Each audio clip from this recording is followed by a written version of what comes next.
Hey everybody, how we doing? I love trains. I'm telling you right now. I feel like it's the best way that I can describe it is returning to the channel again. Now, since I am officially on summer break, I will try to do at least a weekly episode for every installment. But today, I just want to start off light with I got invited to a train show. So it's a little bit of an explanation for that. So I got invited originally to come down to the Chicagoland area with my uncle, who was having his 86th birthday. God loves him. And and literally like less than 15 minutes away, there was a train show.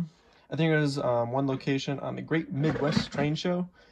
Always want to go to one, and finally, I have. Perfect timing, I'm telling you right now, because it would have been about, I don't know, 5 or 6 hour drive just to go there in general. But now we got there. So this is just a regular video, just me talking about what I got. And also another demonstration that, this hobby is so goddamn cheap. Starting with the rolling stock. All right, here's everything that I got here. And you can really ball on a budget when collecting model trains, which demonstrated by my 3 pre-war items. Yes, I got more template stuff. We got a 655 boxcar and 2 2652 gondolas. Sadly, one of them is broken with a bad coupler or whatever. But yeah, I got more freight cars. And adding to the amazing collection of all of my pre-war stuff, I finally got a pre-war engine, tender, boxcar, another a 652 gondola, 1682 caboose, and then we have a 600 series 10 car and then a 6000 series 10 car. So yes, it is amazing. It is amazing because actually I've tried to do, I had to do my own little challenge where, let's see, how much money can I spend? I said $15. It's kind of like DA Griffin Hobbies $30 railroad challenge or hobby show challenge. Yeah, Dave did a really good job of that because you can really ball on a budget with certain stuff. But this is where most of the profit went, and I'd say it's in really nice condition. Besides the coupler, it's all in, I would say, okay, because I paid $5 for the pair of these. Originally 10, got it down to 5. This one was also $10. I got it down to 5.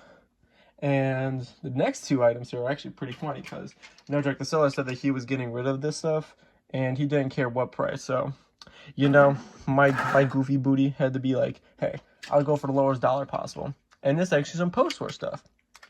You got a 3656 animated stock car, and then we got the 6424 trailer on flat car with the actual metal platform on it, which I know that goes for a pretty penny, judging by how much that this guy was selling it for $25. This one was also for $20.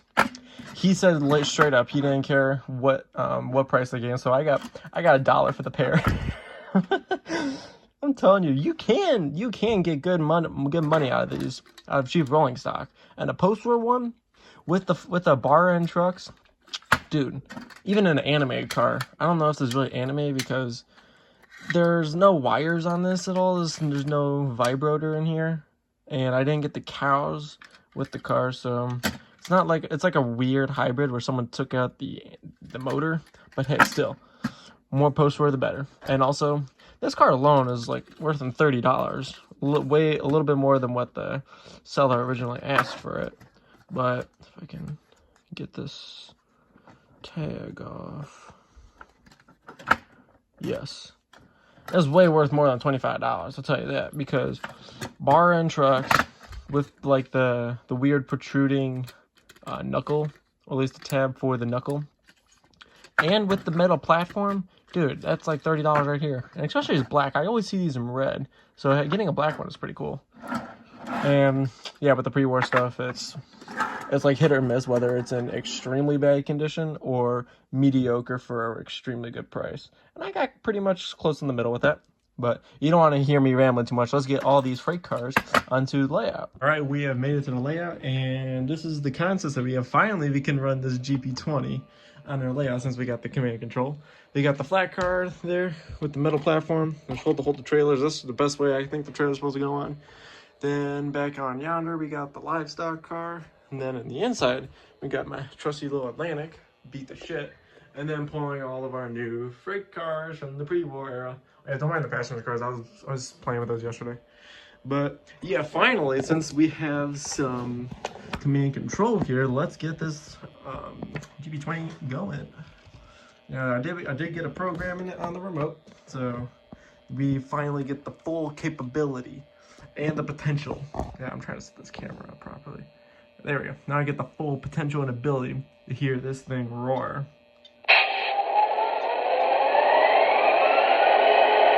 Obviously, you know the horn. You know the bell. The only difference now is we got coupler sounds. Now, this thing doesn't actually have any electric couplers, so I just find it funny that they're on there. Now we get crew talk. I found it pretty cool because it's a bit different and actually a little bit longer than the usual crew talk that it gets. And then this is the best part, the tower comm. Lionel Centennial 1998 cleared for departure. It's amazing. But let's not get up too much further, let's roll them out.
Alright, that'll be it for today's running session. I tried the best I could. This damn thing can't pull.